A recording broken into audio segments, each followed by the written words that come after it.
What's up, y'all, and welcome to another installment of the For the Gram podcast. This is a show where I, Jaksyn, am your host and take you through a topic that's interesting to me. That could be a current event, something crazy happening right now in the world, or it's something that's like a hip trend, things like that. But in the end, it's going to be something relevant enough for the gram.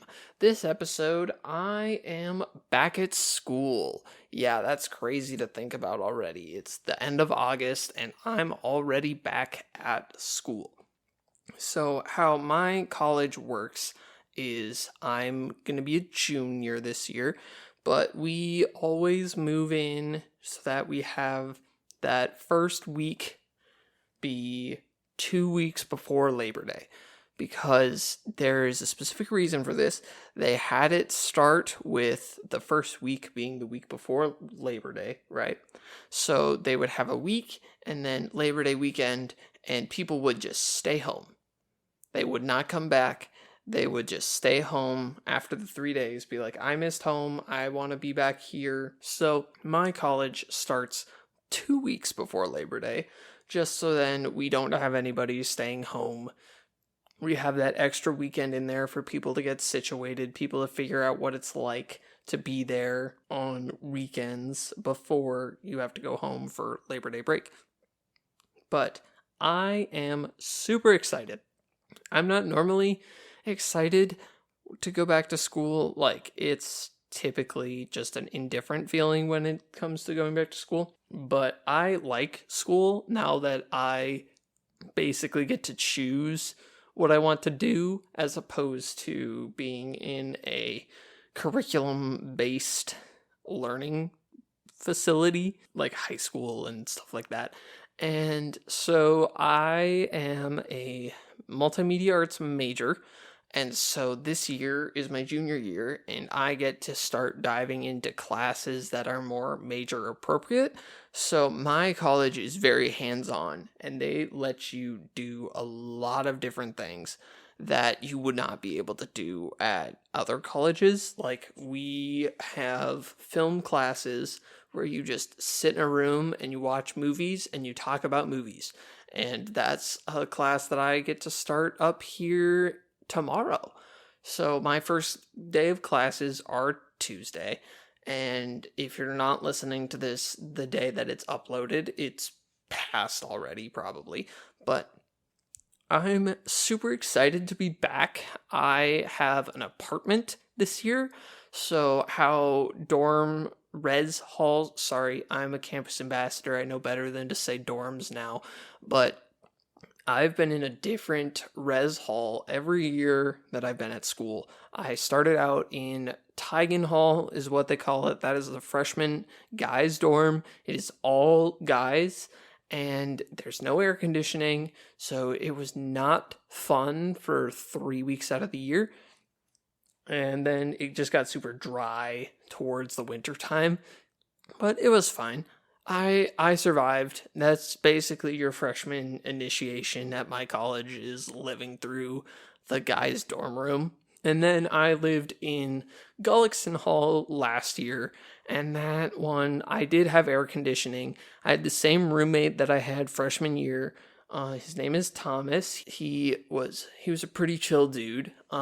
He was from the area, and so he got to show me some things and that I wouldn't normally look at when I was branching out in a new area. But this year I am in an apartment.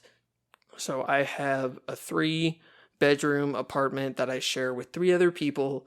And we have a kitchen, we have a living room, we have our own bathroom. One of my roommates is a computer science major. Another one of my roommates is a religious studies major, I think. He's going into pre-sem. He's going to be a pastor. He's going to be a pretty cool dude.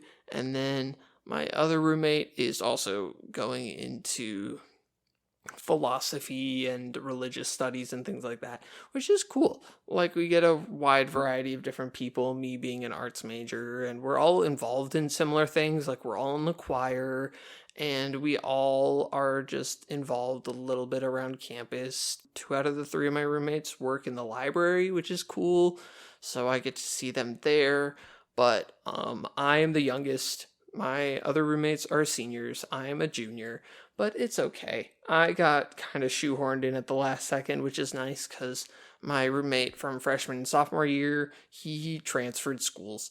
But that's okay. He is on a good track to do some crazy stuff. So another thing with living at school, I really like my apartment where it's at, but I do have to walk up a hill in order to get to any of the buildings on my campus, which is slightly frustrating, but it's okay. I can live through it. I could just get my steps in.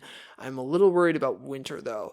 I got really lucky last winter and we just got a lot of rain. We didn't get a lot of snow. Like, we were performing our winter concert for choir and we had like no snow whatsoever. And it was a little off-putting, but I was all for it, honestly, because I didn't want to have to cross the street when it was icy. I still don't like to cross the street when it's icy. Like, it's not fun, like, walking across campus in icy streets and things like that. But our maintenance crew does really, really well with keeping the sidewalks clear and the streets clear and keeping everything, like, less slick, I guess. But living at school is a different thing. Like, I live right now probably about 10 minutes away from the furthest building on my campus.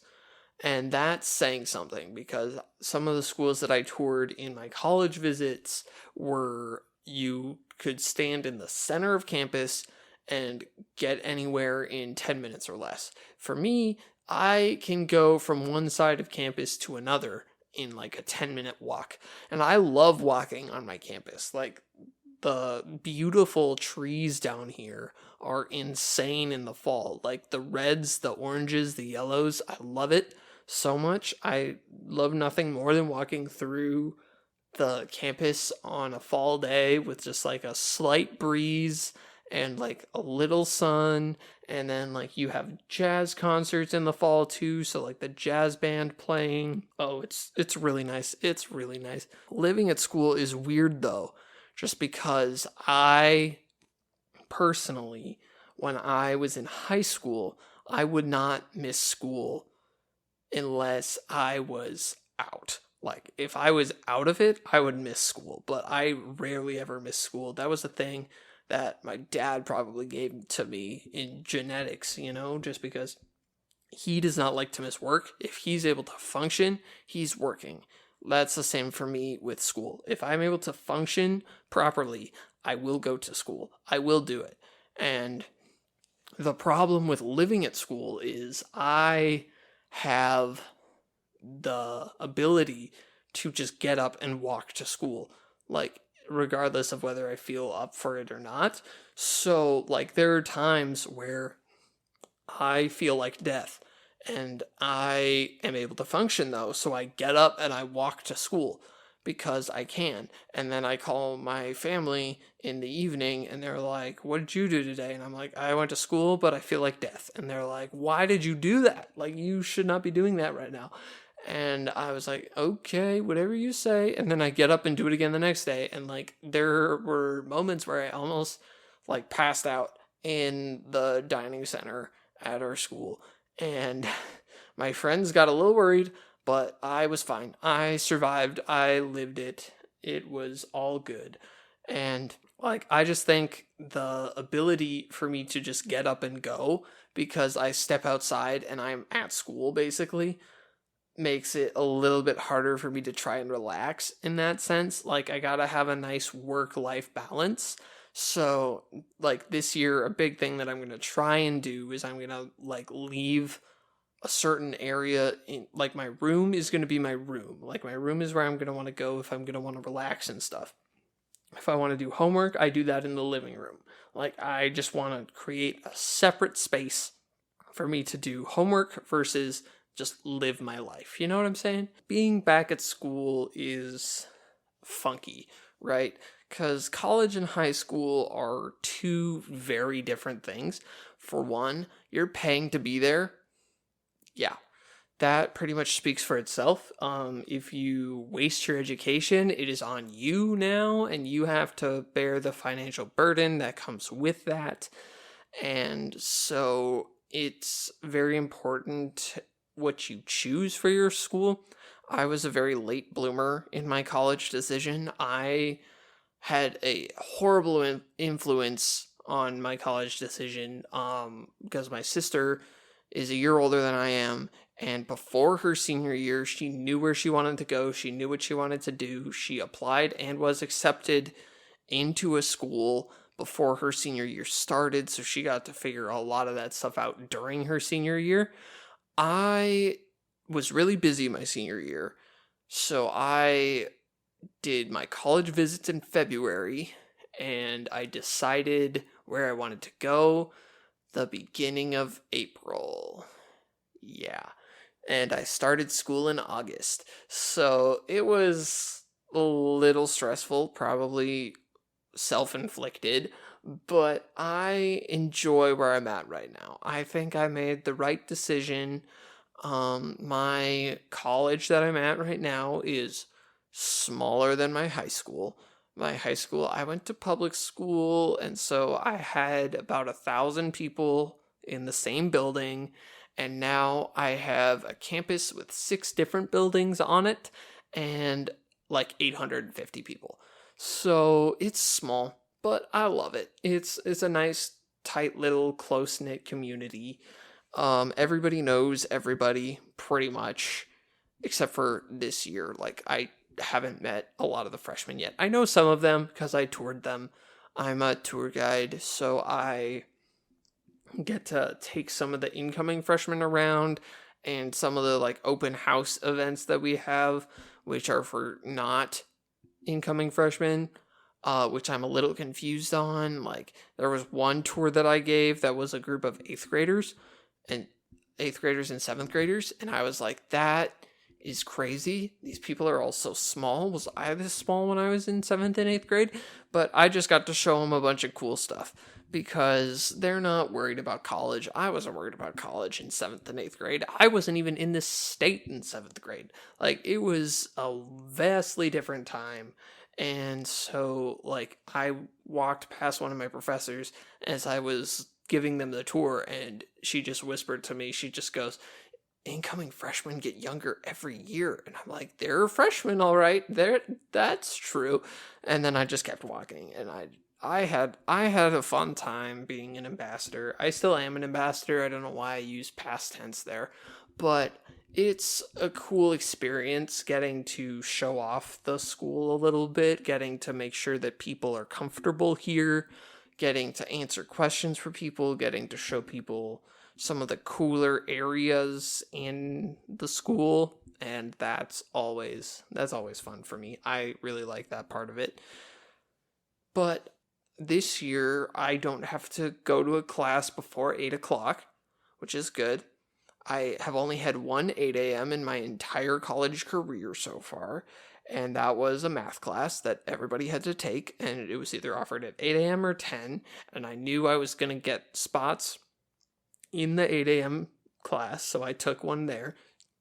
But this year, my earliest class is at 8:30 on Tuesdays and Thursdays, and my second earliest class is 9 on Monday, Wednesday, Friday.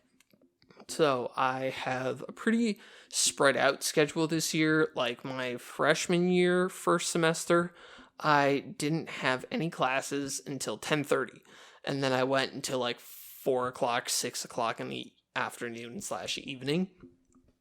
Last year, on Mondays, Wednesdays, and Fridays, I was done by 11:30, which was really, really nice. I could do homework in the afternoons. Did I do homework in the afternoons a lot of the time? No. But I was able to get stuff done. I was able to get stuff read. And that's another thing with high school as opposed to college is, like, in high school, the only things I did outside of school was read the books for my English classes. I didn't do a lot of homework outside of school in high school because I was able to get a lot of it done while I was at school.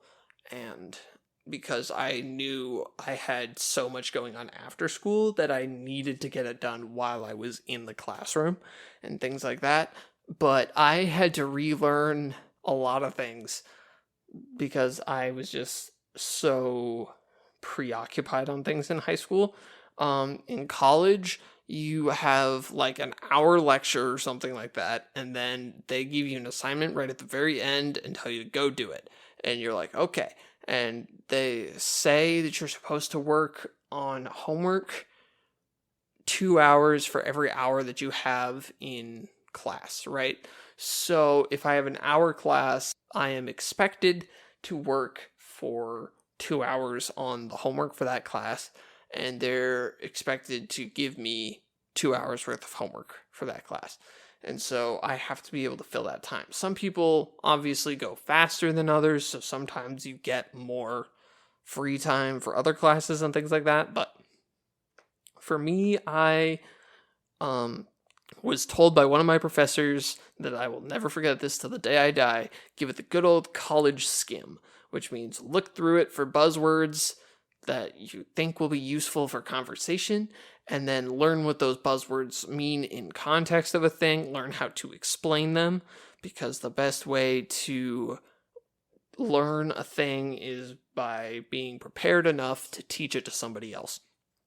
And so if you can do that with some aspects of things in like your vocab retention busy work, then you should be okay for college. Not saying that you should do that for everything, but it gets you a little bit more leeway in what you can remember and in what you have time to work on at school, right? So a lot of the times my classes are demos and instruction, and then I have a project that I have to work on. So I'm a film student, so a lot of my projects are going to be shooting things like video and stuff like that, photography and things. I had an editing class last semester where I didn't have to shoot anything. We just had to focus on the edits, which really helped because I didn't want to have to worry about shooting a thing and editing it all at the same time when I was busy enough to where editing it in and of itself was just not that easy to get time for, but I did it. I had a great time in that class. And so there's other things like that too, where it's like you have an hour and a half of lecture, and then you have a half hour to work on it, and then where you can ask your professor questions and things like that. That was the biggest transition from high school to college, is teachers don't exist. They're professors. A lot of the times they do way more schooling than you do to be there. And a lot of the times they're not even always trained to be teachers.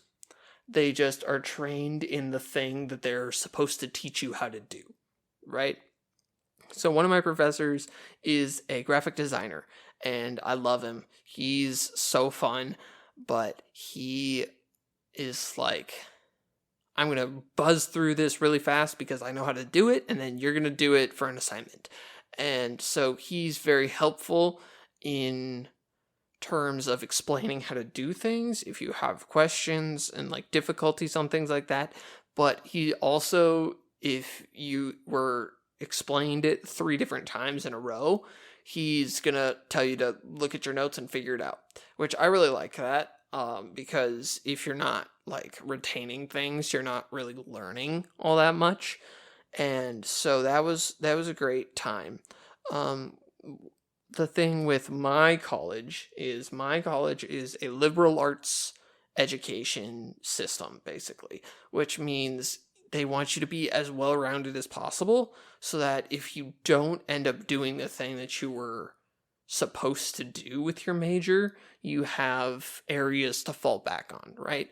So everybody at my school has to take a math class. Everybody at my school has to take a science class. Everybody at my school has to take a history class, an English class, a writing class, a speech class, things like that. So that if you find something that you are interested in, then you can minor in that or something so that you have an area to fall back on. right?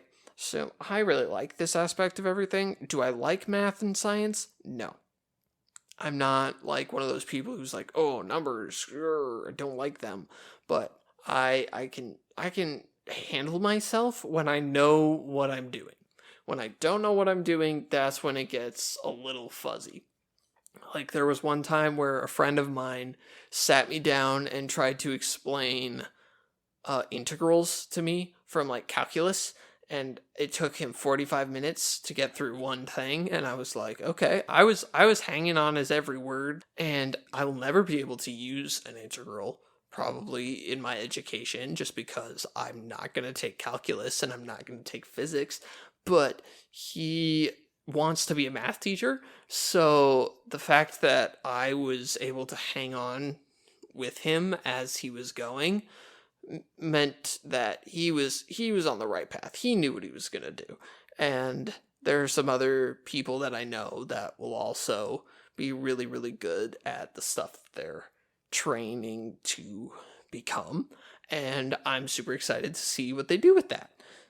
But a thing with college as opposed to high school is in high school, you are going from the ages of 14 to 18. That is a incredibly significant area of your life, right?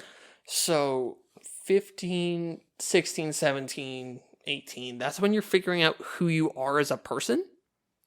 And so high school seems like it takes forever to get done. Like you feel like you're in high school for so long, but in reality, it's just because you're growing as a person.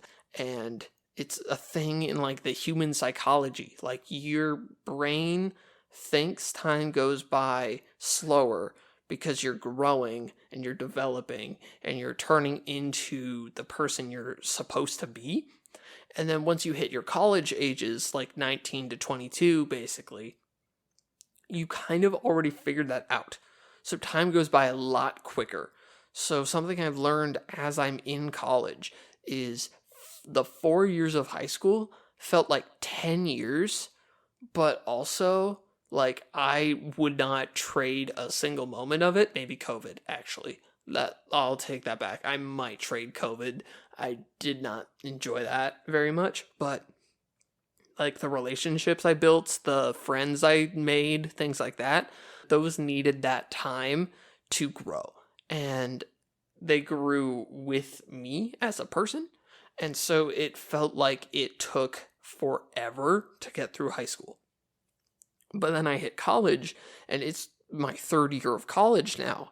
And oh man, I felt like it was just a couple weeks ago that I was graduating high school with some of my best friends. And now I have probably better friends now.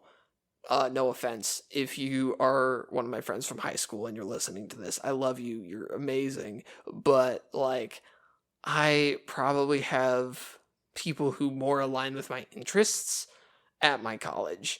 So I feel like I am just learning with these people, but I'm also like moving way quicker than I did in high school. So it feels like I've known them for longer, but I haven't. Like, I haven't known them for any longer. Like, this year, I think, is a 7-year anniversary of our Three Amigos friendship from high school. If you know, you know. Shout out to the boys. You're amazing.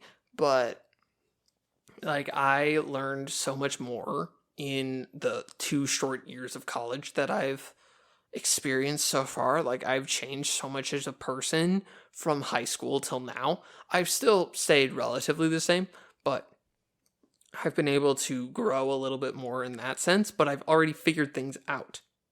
So I'm growing from a static sense as opposed to a dynamic sense where I'm changing as I'm growing. Now I've grown enough to where I'm not changing as I'm growing older until I hit 21, which will be in a couple months. Not too far away, but still more than half a year away.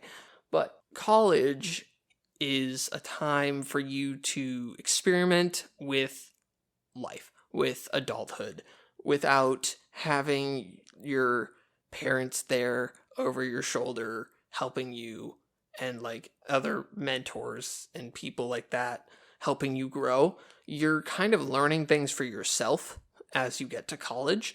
And I think that's an interesting thing, but it's also kind of scary because in life you're going to screw up. And when you get to that point in college, when you screw up, you're not really all in favor of it at the time, but you take time to grow from that and you take time to learn from that and you realize it wasn't as big of a deal as you thought it was going to be. And that's the exciting part of college, is you're able to try stuff out before you go into the world. This is your last chance to really try things and experiment with things and find what you're good at. And I think that's a really good part of life. And I have only 2 years left, and then I'm out in the real world. It's scary to think about just because, like, my sister is a year older than I am, and she's a math and data science major, so she's going to get a better job than me, pays more than me, unless she's a teacher. Then she might not. But we'll see how that goes. She's going to be doing some crazy things too, but she graduates at the end of next year. And then I'm going to graduate a year and a half or a year later than that, depending on how my classes work out. I am a double major, so I do have some more classes to fit in than I normally would, but it's okay. It's okay. That's how life works. You just got to try stuff out. You got to figure out what works for you, and that's cool. And that's a perfect segue into what my school's welcome week is called. So it's called Best Week Ever, and you get a taste of everything that you can do at my small little college. So we all move in. Everybody moves in that Saturday. So I moved in a couple days ago, and so I have been here just a little while. I've been doing some stuff. I'm an ambassador, so I've had my work cut out for me a little bit more than some of the other people. But I have had a great time during Best Week Ever. I never really do everything just because I'm so busy and like things overlap a lot of the time. But we move in on Saturday. Sunday is all the freshman orientation things. So I was involved a little bit in that. I was involved in what we call the Amazing Viking Race, where we go around and we meet some of the buildings on campus, some of the clubs and things like that. And then we do like activities. This year we're doing like pictures, which was an interesting way to go about it. But the stations were fun when I got to do it. And it was a nice way to get to know what some of the stuff you could do on campus was. You didn't just have to be in sports. You could be in any of the different clubs and things like that. And then Monday is the advisor meetings and things like that, just to make sure that your schedule is all in order, making sure that you know where you're supposed to go on the first day, which is Tuesday. We start really quick once we get back to school. And so Tuesday is the first day of classes.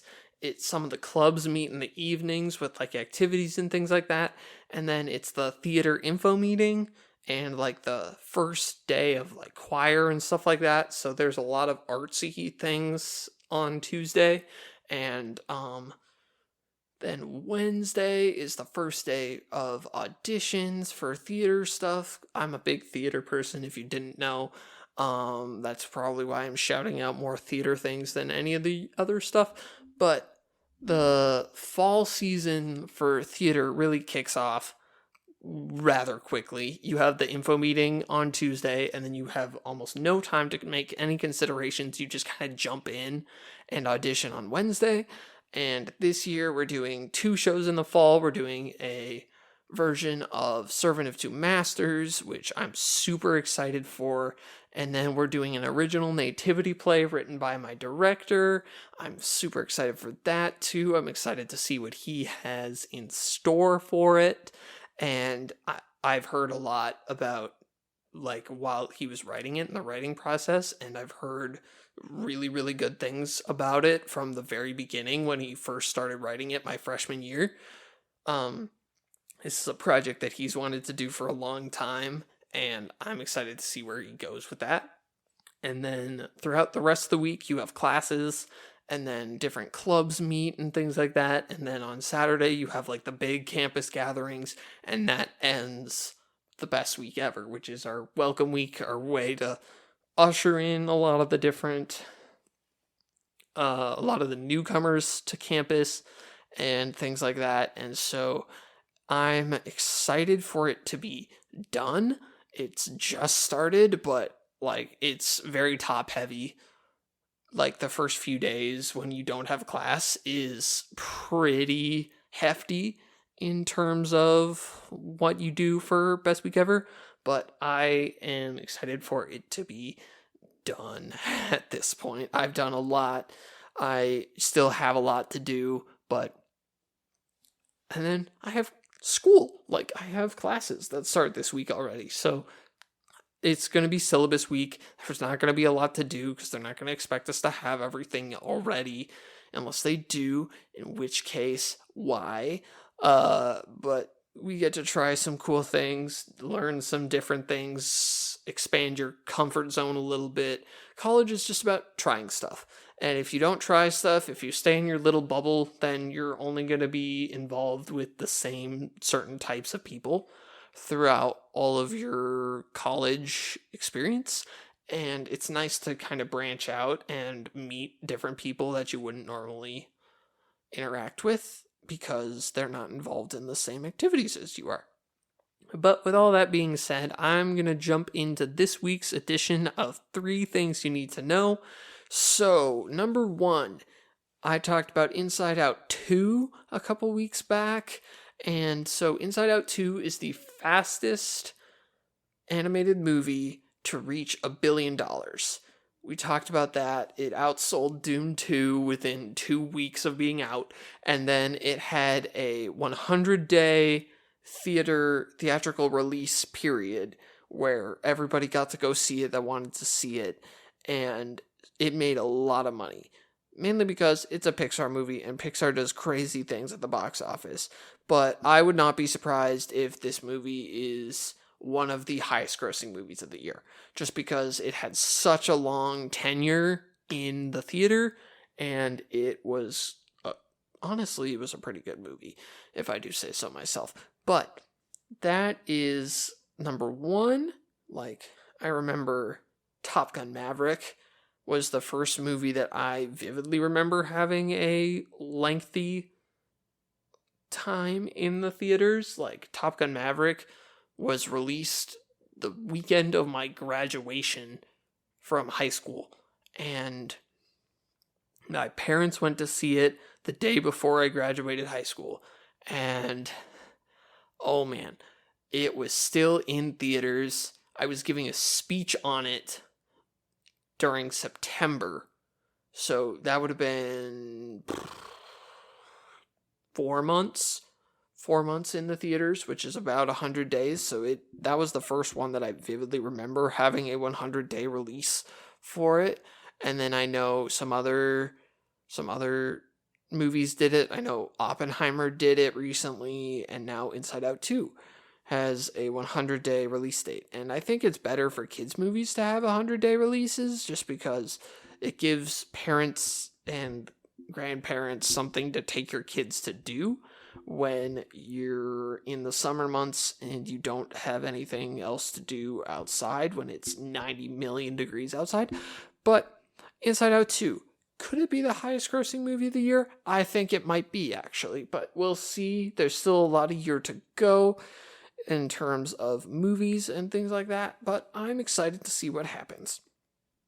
Number 2, the Minnesota State Fair. It's fair season, you guys. So the Minnesota State Fair starts on August 22nd, which is this Thursday, and it will go until Labor Day. So it's going to be about a week and a half. That's just fair. But like, if you've ever been to the Minnesota State Fair, you know that it is crazy.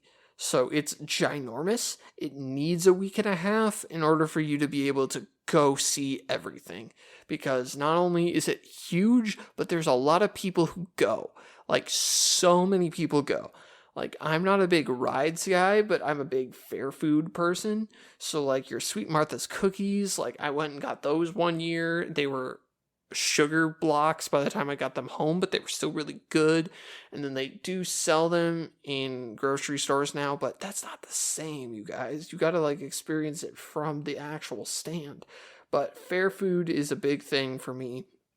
I spent a lot of my life in North Dakota, and I lived in Minot, North Dakota, where the infamous North Dakota State Fair is held. Not why it's not Bismarck. It's because they don't have the fairgrounds, but we do. So I spent a lot of my life going to the North Dakota State Fair. We would go almost every year. The only year I didn't go was COVID, and that includes the years since I've moved to Minnesota. And so I went every year for the longest time. And there was one show that I remember at the North Dakota State Fair that I will always, like, talk up. And I have a souvenir t-shirt from it. It's a show called Daryl's Racing Pigs. It started out as a FFA project, Future Farmers of America. It started out as an FFA project of this guy named Daryl from Douglas, North Dakota, who would just race his pigs around a circular pen, and then he put it on as a show for an FFA project, and he did very well to the point where here it is, almost 40 years later, still running. And I have been all but 2 years this past year and COVID, and I was really, really sad. The only reason I wanted to go to the state fair this year was to see Daryl's Racing Pigs, but my family got to go, and I didn't, because I needed to stay home. But it was exciting. I love the Racing Pigs. They tried to do it here at the county fair where I'm from. Not the same. It's not the same. When you're spoiled for so many years, it's never gonna be the same. Like, Daryl has this perfect auctioneer voice for calling the races as the pigs are sprinting around, and it is the same show year after year after year. The pig that wins is different a lot of the time, but the vast majority of the jokes that he tells are same year after year after year. One of them that I remember is, in the last race, you put a raffle ticket in a slot for the pig that you want to win the race. They all wear colored bandanas. And you put the ticket in the slot of the pig that you want to win. And then he calls the number out at the end, and if it's your number, you win a prize. And the joke that he uses most often, that I will remember this till the day I die, he pulled the ticket out and he called the person and he said, "Sir, make sure you hold on to that ticket, because one day it's going to be completely useless." And that has just stuck with me. I thought that was hilarious. But moving on to number 3, enough talk of the state fair. We're going to move on to number 3. So scientists were studying hippos in Africa. And if you don't know, hippos are one of the most dangerous land animals to roam the earth. Like, you might think the cheetah is because it can run 70 miles an hour. No. A hippo is a freight train with lungs, right? So it will chase you down on land. It runs 30 miles an hour on land. That's insane. Like, it's a big animal, and you do not want to see one of these in the water. They go faster. And there were scientists in Africa studying hippos, and it's kind of crazy to study hippos because they almost never come out of the water. They're very territorial, and you can't really get that close to them. But what they learned when they were studying these hippos is hippos, while they run, they spend 15% of their trotting mid-air. So hippos not only can attack you by land, they not only can attack you by sea, they can attack you by air, because hippos basically fly 15% of the time. They spend 15% of their running off the ground, with all four of their legs off the ground. And it's terrifying. Like, hippos can move so fast, and you just gotta be ready, because if you ever encounter a hippo in the wild, first of all, lucky. Like, hippos are crazy cool, but they're also so scary. Like, I would never want to encounter a hippo in the water ever. If it's on land, cool. I might like look at it from like 50 yards away. But if it's in the water, no shot I'm going near that thing. Like, they swim so fast. Like, you have no idea. And they don't even swim either. They run on the bottom of the water. Like, their feet never leave the ground. And it's, the hippos are so cool, but also they're terrifying at the same time. Like, I would never, like, be able to understand what it's like to be a lion going face to face with a hippo, because sure, lions have sharp teeth, but hippos have suits of armor basically in their super rough leathery hide, and they have the massive mouth jaw gape thing, like it's crazy. I am so scared of hippos. But now that I know that they spend 15% of their time running, flying, basically, like, oh goodness, that's so scary. Like, hippos, man. Like, whoever would have thought that, like, what even goes into, like, making a hippo? It's just like, I want a really fat looking horse thing, but it's gonna live in the sea, and it's going to fight crocodiles all the time, and it's going to be able to stand up to lions. Like, I don't care. Like, I don't want to go up against an army of lions, but I definitely would not be able to go up against an army of hippos. Like, an army of lions would be decimated by an army of hippos. Like, it would be so unevenly matched. Like, you could get 2 hippos against 2 lions, and they'd be done. Like, the lions would not be able to do anything. And oh my goodness, hippos, man. Like, different breed. Like, oh my goodness.